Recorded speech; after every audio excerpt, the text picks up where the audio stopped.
I'm joined this evening by Eileen Cutler. Hello, Eileen.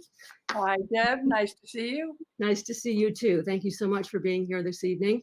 I'm just going to provide a quick bio for Eileen, and of course it won't do her justice, but we have to start somewhere. So Eileen is an activist, an artist, and the founder of IC Film, where she utilizes media to address important social issues.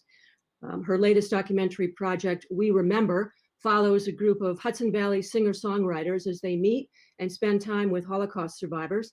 The musicians then write songs based on the stories they've heard, and they perform those songs as a live tribute to an audience. So we will talk more about that. We have a video clip that we can share with you during the show.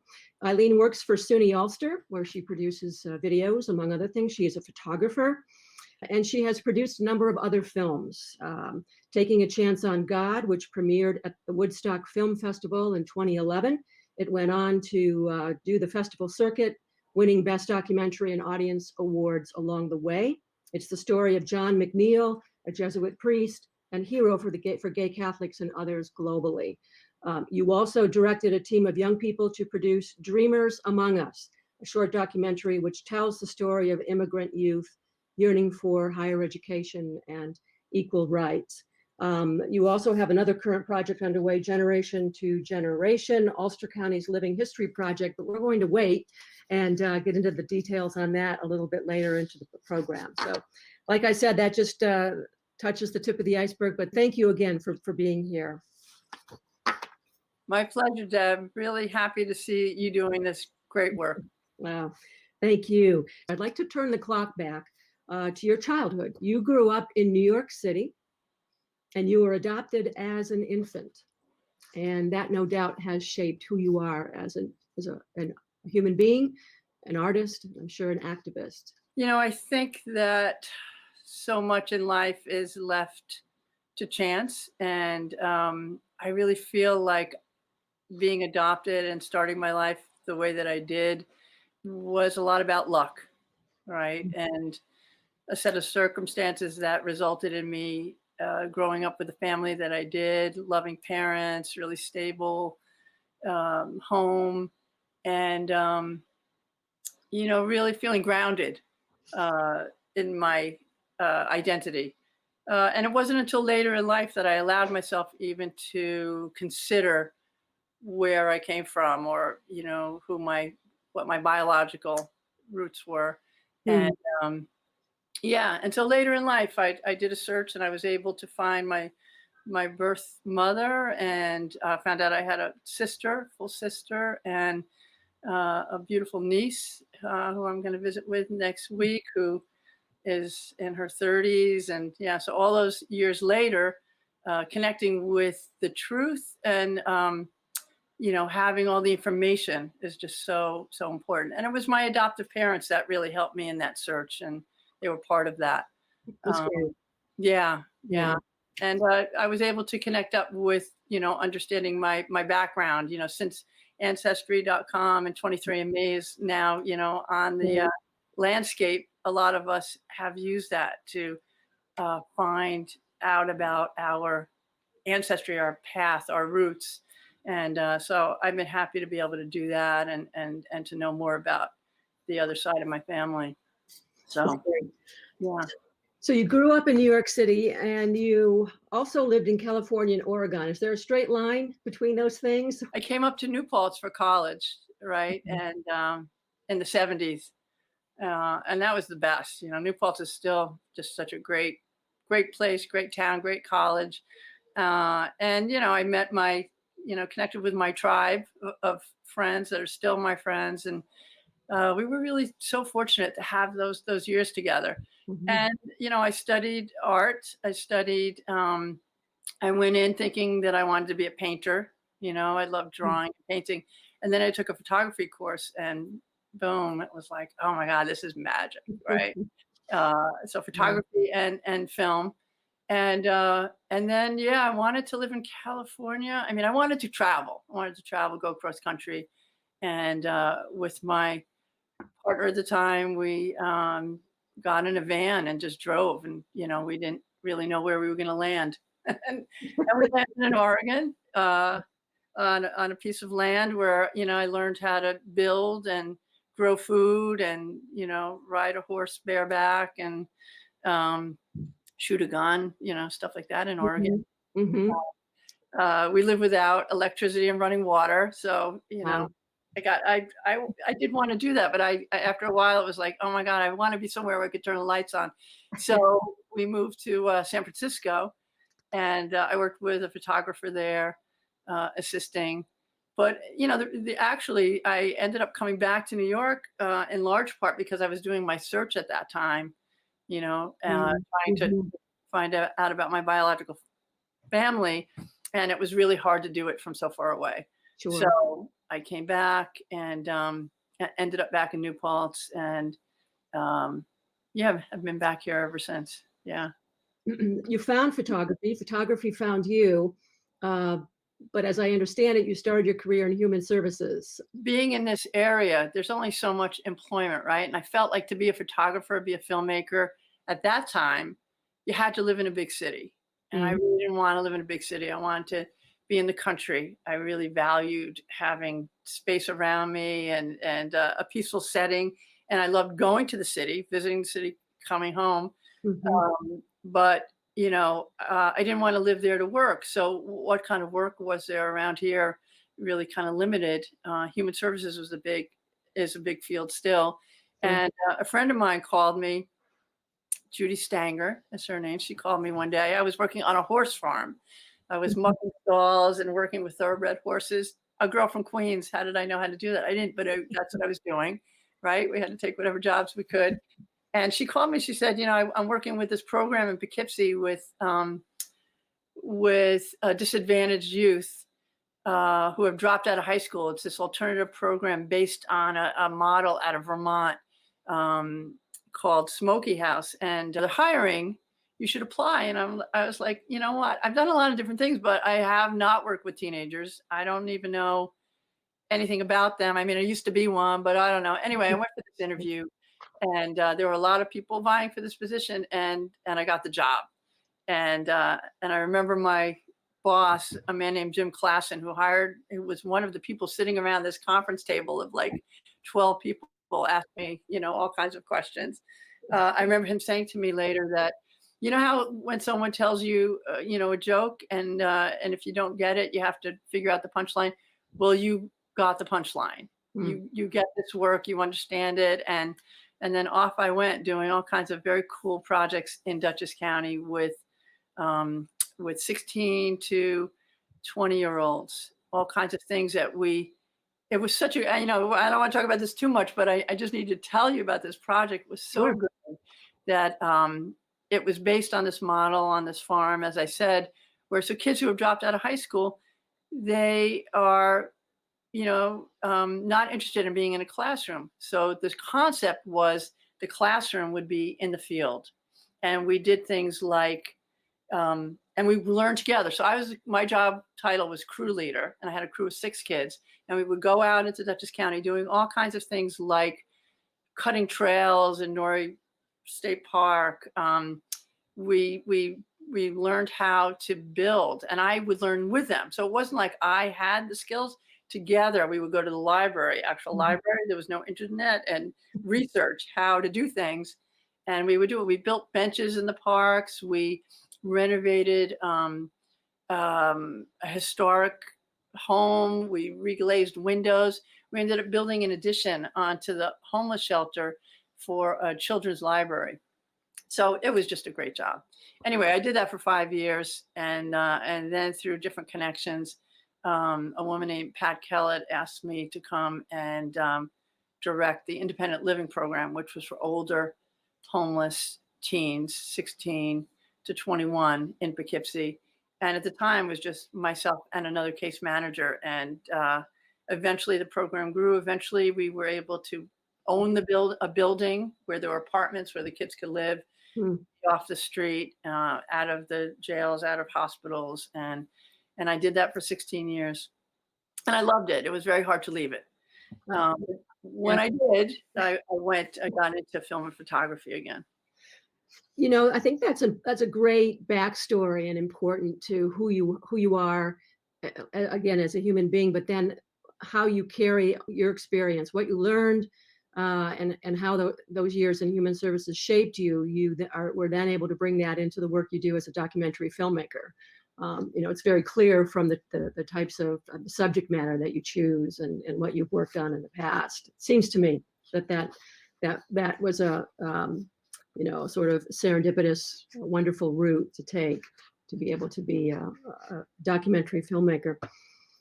One question I like to ask everybody is, along the way, from a religious or spiritual perspective, was that a part of your thinking and belief system?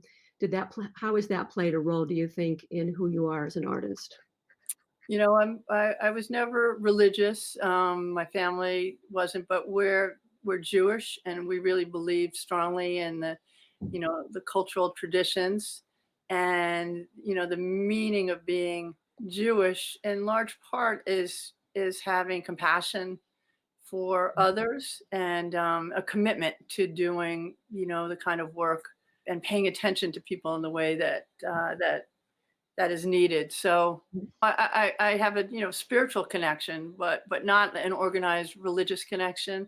I believe in people needing to come together in the best way possible and to recognize each other and to try to find a way to connect. And on some levels, is spiritual. It's informed my life. Just the other night, Rosh Hashanah was something we were celebrating, right? And celebrating, for us is really a lot about good food and friends and family. And we actually tuned into the Woodstock congregation, had, the Rabbi Jonathan is so wonderful. And he was doing a service, and it was beautiful. It was songs, music, all of this is so good. Anyway, and it was, during that service that, we learned about Ruth Bader Ginsburg passing away. And, it was just so comforting to be with this large group of people Mm. experiencing this together. Yeah, I can appreciate that. I know I had friends texting me and calling me that night, just mourning the loss of an amazing woman, and also very concerned about what that means for the future of Yeah, the yeah, Supreme Court yeah. and ultimately the country. So, yeah, Definitely scary times very that cool. we're in now, and we just have to remain hopeful somehow that we can grab a hold and turn things around, and be inspired by her example and others like her, and the sacrifices that they made. And I guess being Jewish and paying attention to the Holocaust and knowing some Holocaust survivors in my life has also really informed how I think. There isn't a day that goes by that I don't think about what has happened in our history, how horrific, Yes. um, and how that plays out now, and how we don't seem to learn and move forward in the best way. So yeah. No, we move two steps forward, one step back, or sometimes one step forward, two steps back. It seems we keep repeating some of the mistakes. But if we bothered to learn history, or if we understood where we've been a little bit more, I think maybe we'd be a little bit smarter about how we move forward. That's a great segue to talk about We Remember. Okay. And this is a documentary project where you are following Hudson Valley singer-songwriters. They're meeting Holocaust survivors over the course of several months. They're hearing their stories, they're absorbing those stories, and then they are going and writing songs. And then this is just it's a beautiful project. And then they're performing those songs as a tribute to a live audience. That sort of sums it up. But please share what this documentary is about and what it means to you. Okay. And this is something that I'm working on with my friend and colleague, Tim Miller. And Tim actually came to me. I had done some other work for Sage Arts. So Sage Arts is an organization that has this, incredible creative idea to pair folks up with elders and to tell their stories through song. they've done several different iterations of that. One of them was with farmers, Hudson Valley farmers, Mm.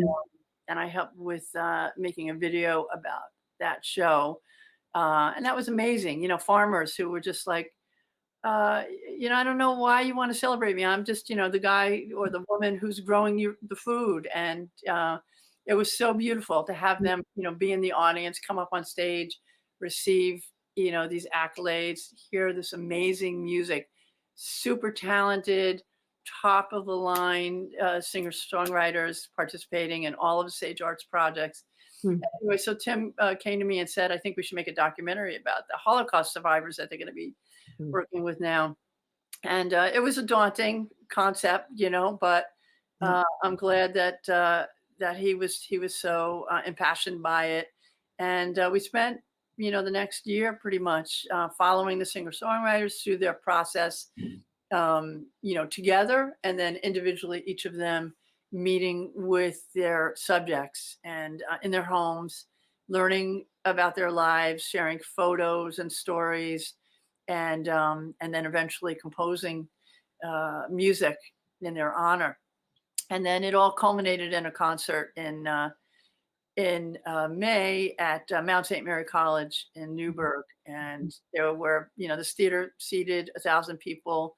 It was pretty close to full, huge audience. And here the Holocaust survivors were there. They got to be there, sit in the audience, and then come up on the stage and witness this. And sad to say that several are no longer with us, but like with the project I worked on about John McNeil, I was just so grateful to be able to sit in the audience and see them there and know that they were seeing this. It wasn't, after they passed. I'd like to play the trailer for We Remember, to give our audience an opportunity to just see these clips, and so moving. So without further ado, let's play the trailer. My brother, because he was young and strong and an athlete, he got an order to meet in one of the groups in Auschwitz because they want to give him a job, and we believed it. So my brother went, and we never saw him again. The first verse is the story you're talking about, noticing like the boiling of frog, of like people disappearing, ending with your decision to go into the woods and preparing it and getting in there to survive. Sage Arts is an organization that pairs songwriters up with elders in our community. As I see it, my job is to listen to your story as you want to tell it, whatever you want to tell me. The two of us together will construct a song. This is a map of where we were hiding. This was all camouflaged, and the opening was here, where we crawled in and out. And we had to survive 7 months, 200 days. I never wore this. When the Germans in Antwerp said you have to wear it, the first day I got it, I took it off, put it in my shoe. I was just a teenager. I said, no way will I wear that. My father, mother, and myself and brother escaped, and the rest gone. Internally, she's a very strong optimist. Despite everything that she's gone through, she's got this spirit about her that is just, like, plow ahead, move on, So I'm trying to work it all into a feeling of really, no matter how dark the day is, it's still, the sun is still going to break through, kind of thing, Some of them perished in the Holocaust. My son put them on the gray background. My uncle ran away, when I told you, jumped out of the window and he ran away, and he got caught at the border and he got shot. So sing, let's see. I'm going to sing you a song. Go ahead.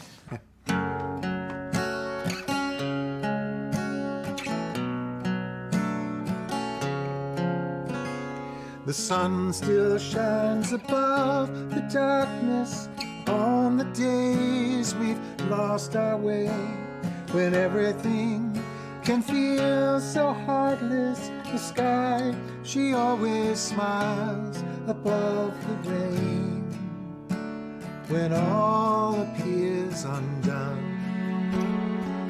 We were approached by Jewish Family Service, who were very attracted by the work we were doing and wanted to partner to honor Holocaust survivors artistically through songs, which is distinctly different than how they've been honored in the past.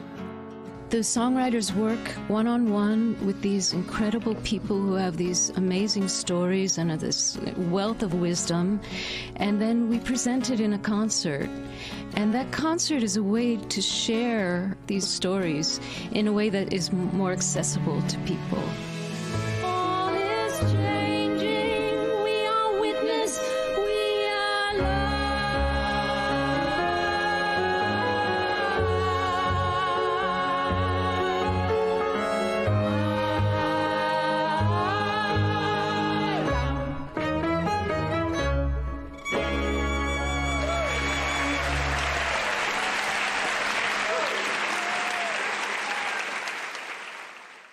I can't wait to see the documentary. Eileen, what's next? What comes next with this project? We are, at a bit of a standstill now. I mean, we're working on the edit as much as we can. We're trying to raise the funds, as you know, in our world of art. We just don't have that as a priority in this country, really, to support art projects as well as we should. We raised some money initially. We're just not there yet in terms of the funding. Once we have that, we can complete the film and send it out into the world. Let me ask you, can individuals contribute? There's a Facebook page for the film. We remember Songs of Survivors, and folks can go there. And there is a link for donations through a GoFundMe site. Okay, that's good. And I'll post that information. Okay, great. Thank you. Absolutely. Absolutely. I produce documentaries, and you never go through that process, and it is such a process. It is a labor of love, and you are forever changed as a result. I mean, you walk away a different human being, and you hope when people watch the documentary, it changes them a little bit. But certainly as the filmmaker, it changes you. And I'm curious how that manifests for you with this project. It's so interesting that you say that labor of love, because for every documentary that I've worked on, those are the words that often come up for me, right? Because it's not about anything more than feeling the strong desire to tell a story and to reveal to a wider audience the importance of the lives of these folks. Labor of love, absolutely. And you feel even though it's not monetary, you're rich from the experience as a filmmaker, especially when you make an audience feel it. Right. I had the pleasure of being in audiences where, and I often joke about this, like, when I make even short videos, if I don't make someone cry, I'm not content. Right. Agreed. Right. We want to make people cry more. People cry. Feel something. Yeah. Humor and tears. Right? So laughter and tears. Yes. That's so important. I think I was telling you I got to be with one of the last international screenings of Taking a Chance on God, which was in Rio de Janeiro in Brazil. It was an amazing experience. This antique, this historic old theater, packed with mostly gay audience. And, the film is about John McNeil, who was an inspiration hero for gay Catholics. And they were so taken by the film. They were really shocked, surprised that they could hear someone like him speaking about how it's okay to be who you are. And they were weeping. And I had to do a Q&A, with the Portuguese interpreter. And it was amazing. It was surreal. I was standing up there on the stage like, wow, where am I? Yeah. What is this moment? Yeah. happening, and everybody with tissues and tears, and That's great. and then I'm in Rio when I Yeah. get outside, I'm in Ipanema Beach. That was Beautiful. fabulous. Yeah. Yeah. It's beautiful. Yeah. I'd love to go in and talk about the other current project that you have underway, which is Generation to Generation, Ulster County's Living History Project. Can you tee that up for us? Because we also have a very short clip on that. Sure. And again, this was a wonderful person, a wonderful friend of mine, Beth McLendon Albright, who is the director of Ulster Corps that coordinates volunteer activities for Ulster County. She also works for family. And we met way back when we were campaigning for Obama. So she came to me 10 years ago. We did this project called Harvesting a Lifetime, and it was about bringing young people and seniors together, elders in Ulster County, having them tell their stories. And the kids learned basic filmmaking skills, lighting, interviewing, all of this, and then editing. And it was a summer-long project. And at the end of the summer, the students made DVDs, and we had a party, and all the seniors came, and the kids got to give with a bow. Beth, wrapped it up beautifully, and we had this incredible exchange. And a lot of those seniors are now gone, and their families have this keepsake forever. Mm. The seniors learned about the kids about the seniors. So anyway, fast forward 10 years, and Beth gets in touch again and says, County Executive Pat Ryan, a number of other Ulster County entities, they're interested in us doing a new version of that. Can you do that? And I said, well, what's the budget? There's really never very much budget. My first question I have to ask it anyway, right? Okay. Yeah. Tiny, but can you pull it off? So I got involved.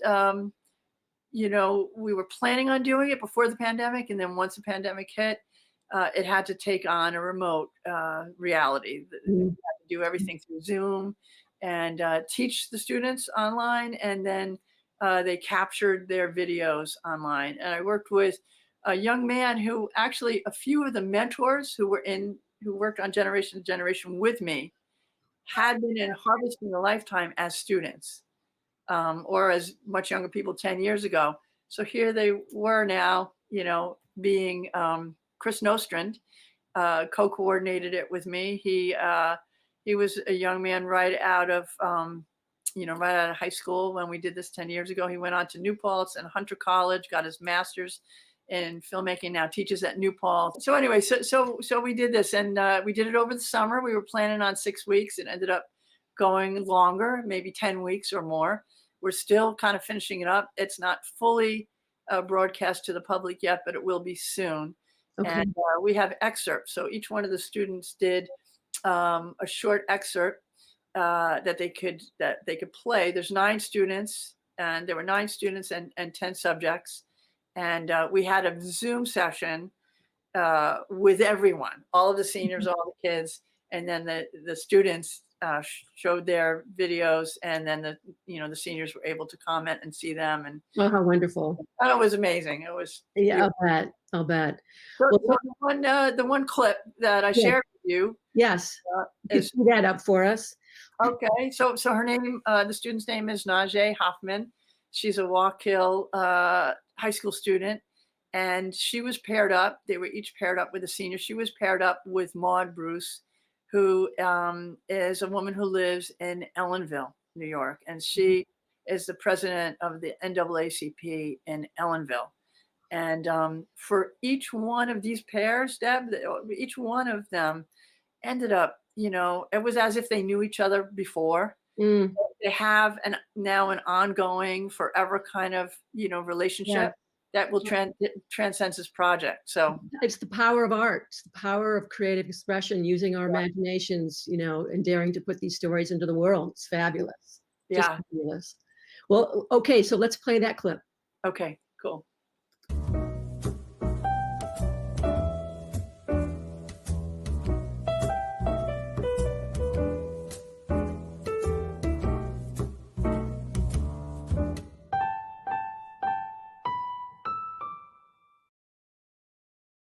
It's a special moment, you know, in your life when you're carrying a child. And my Jimmy Lee Bruce Jr., the ones that deceased, he was in college. He was in college when he came home for Christmas, for the Christmas break. And him and a group of friends went to the movie to see Golden Child in the town of Waukegan. And they had went to see the Golden Child, and it was 2 police officers in their moonlight as security guard. And the Golden Child by Eddie Murphy was a funny movie.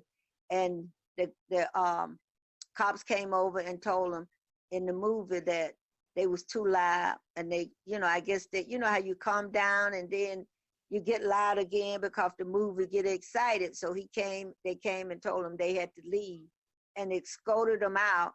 And this particular cop followed my son out in the parking lot and put him in a chokehold and killed him. Murdered him. No, kill him. He murdered my child. But I fought that case for 6 long years. And that cop, that officer did not go anyplace. The thing that the NAACP did, we promoted sensitivity training in the school, and we promoted sensitivity training for the police department. As the police department need to look like what the community look like. And that's what we are fighting for now, to make things better for our children and our grandchildren and our great-grandchildren, our nieces and nephews, whatever. You know, it needs, whatever happened, it needs to look like the community. We fighting more harder now for justice than we did in the 60s with the civil rights movement with Reverend Martin Luther King. And we've been having rallies here in Ellenville, and I'm so proud of our young people because they came forward and organized the first rally. Black Lives Matter. You gotta vote. You gotta vote. The power is in your hand. It's, again, just another powerful clip of a very important project. And Eileen, what's next? What's the progression? How do you get this out to the public?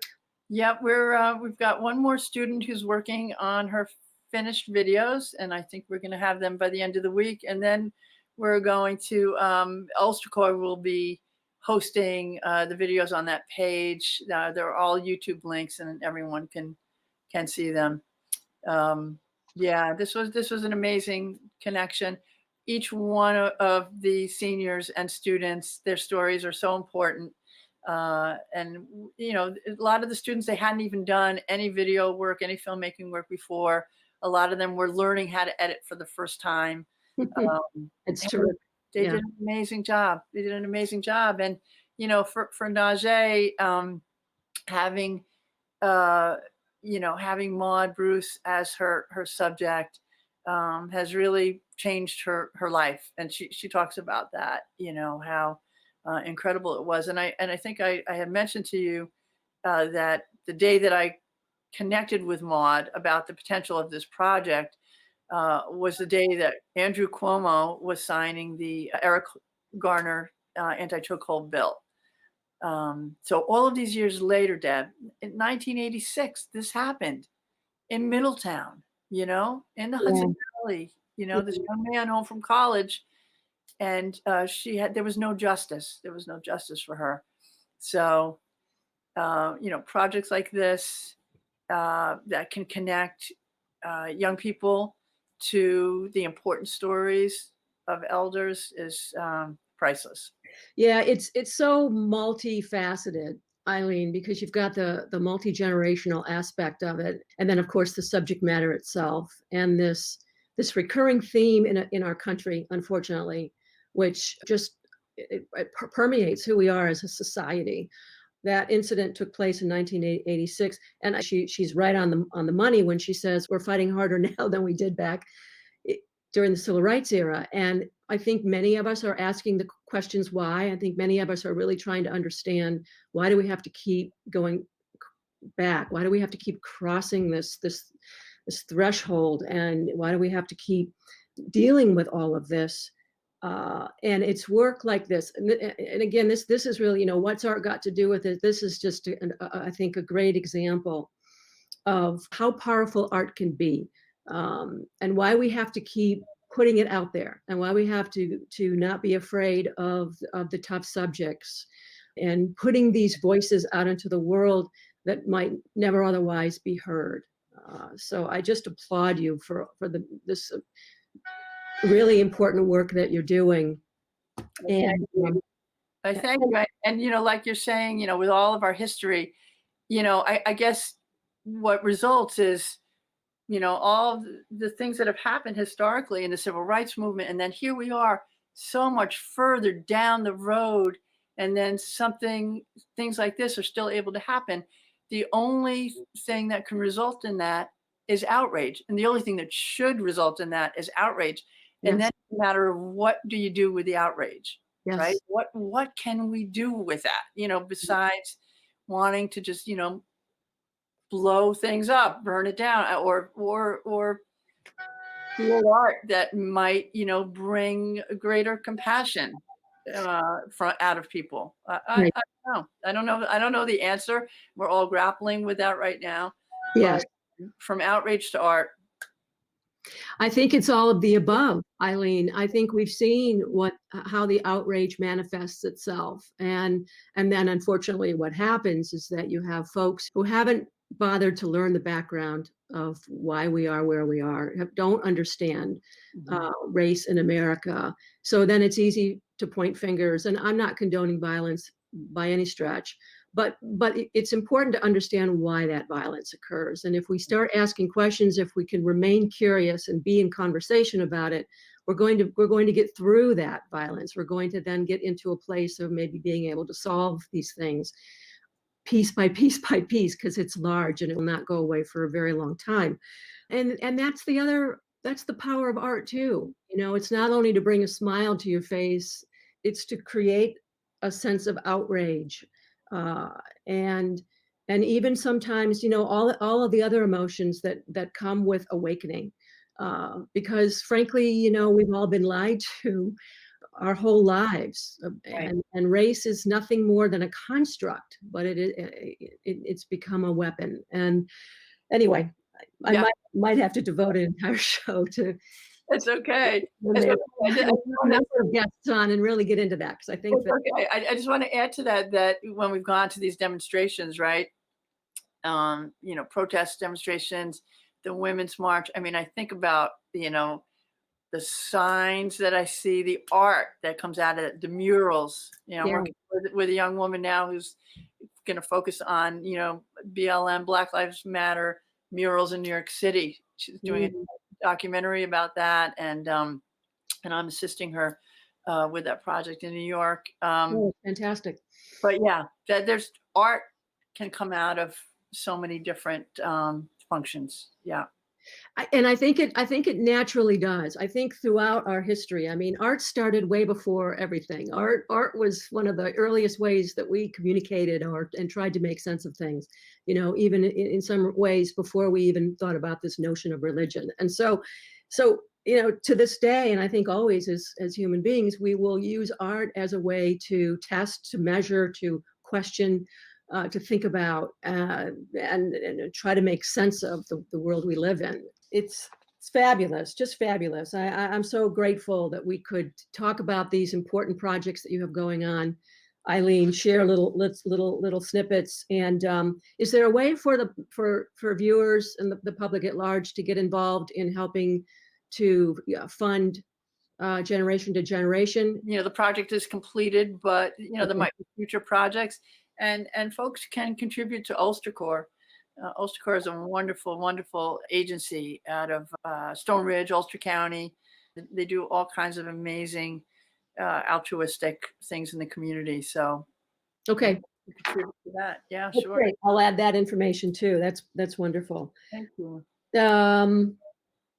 Yeah, so we're in this moment of incredible uncertainty and unrest, and we just have to keep putting our art out there and daring to think about what we can do with our art and how it can play a role in just bringing people together in this time of polarization. So the uncertainty and the unrest, comes in large part from the polarity that exists. And so it's more important now than ever to bring people back together, to keep conversations going, and to, be able to look across the table and say, okay, maybe we aren't so different after all. Let's talk.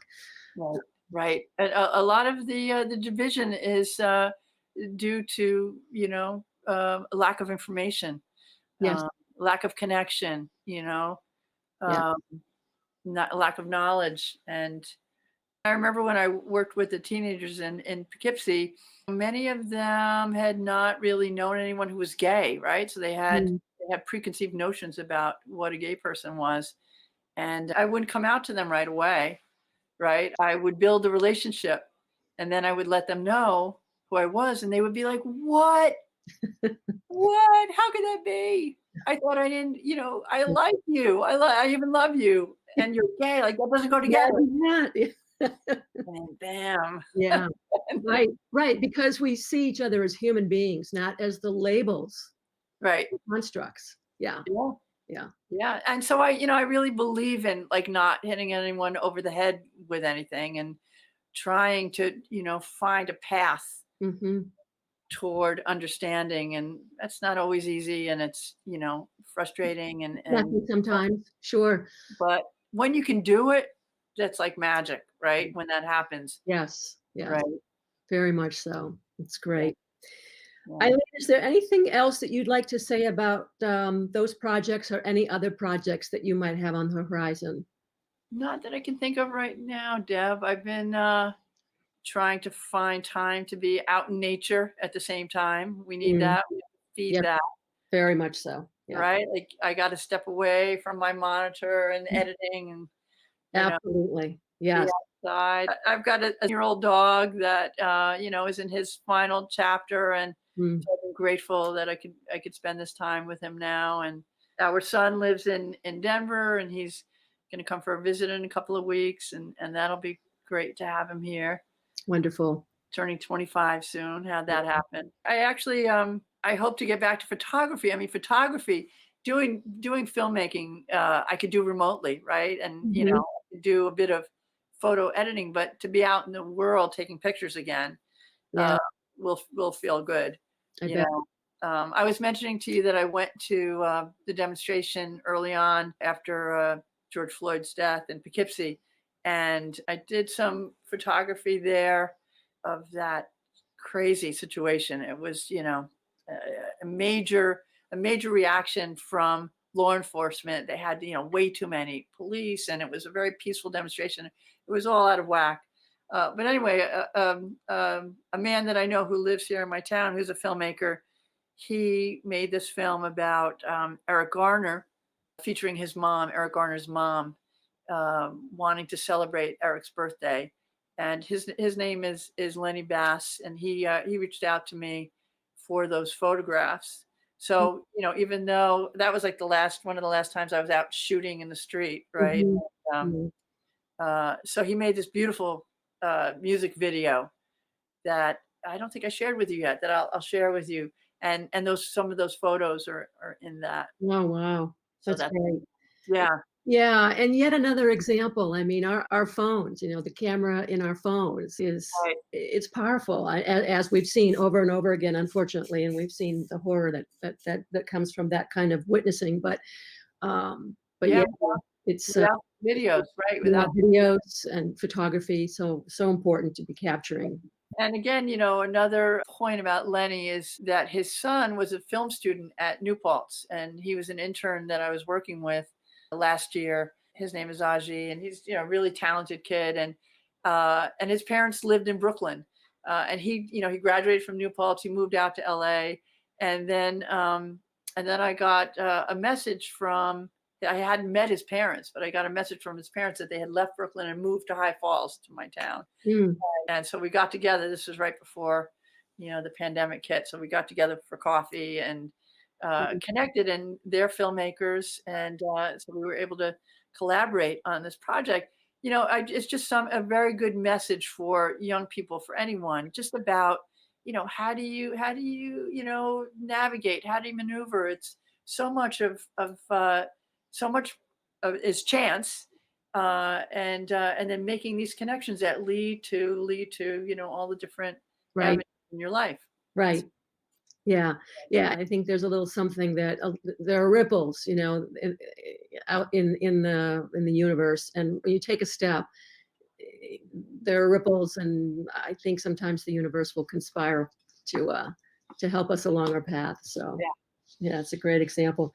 Eileen, we've come to that part of the show. Oh, The okay. lightning Wait, round, wait, the wait. lightning round questions. Where's your wine? Where's your wine? Cheers. Okay. Mm. All Okay. right. All right. So here we go. Are you ready? I'm ready. Okay.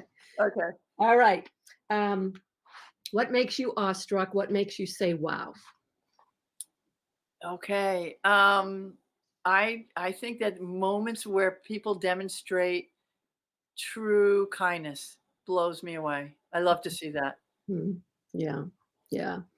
Yeah. I mean, I suppose the day we stop being wowed by that is maybe just Bad a day. bad Yeah. day. Lots of good days. Good days. Yeah, it's surprising acts of kindness. All right. Yeah. Yeah. No, it's so true. And speaking of kindness, the next question is, what is the kindest thing someone has ever done for you? I should be prepared with that. It probably would start with my family and my parents adopting me and having me as their true child. I don't know. Yeah. No, that's beautiful. Yeah. I mean, yeah. What is your favorite tree? I would say a palm tree. Ah, very nice. Yeah. I like to be where the palm trees are, so they must be my favorite tree. There you go. What is your favorite smell? I love the smell of, well, I have two. Can I say two? Sure. Bread baking.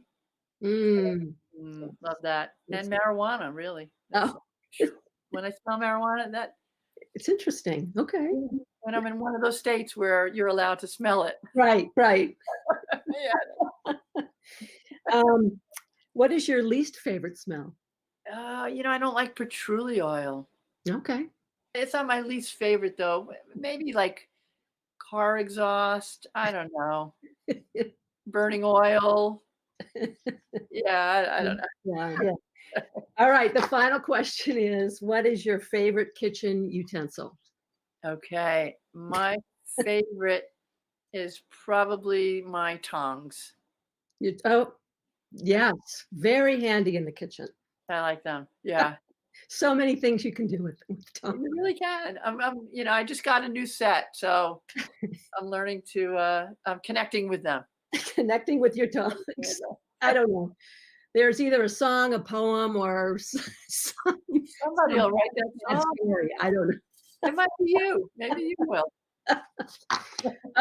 Eileen, this has been great. Thank you. I really, really appreciate your time this evening. And again, just grateful that I can share your story and the important work that you're doing. So thank you for all you do, Deb. You're wonderful. You are amazing. I love that we met by chance, and here we are all these years later. Here we are. Yeah, it's great. Yeah, what the connection is all about. Yep. Excellent. All right, everybody. So thank you for joining. Please follow Eileen at actually, let me put this up real quick, icfilmproductions.com. That's the best way to follow Eileen and to get in touch with her if you would like to do that. I will be back in 2 weeks with singer-songwriter Jen Mirza. In the meantime, again, thank you all for watching. Remember, we need art to imagine the world differently and transform the status quo. Stay safe. I love you all. Bye-bye. Cheers. Cheers.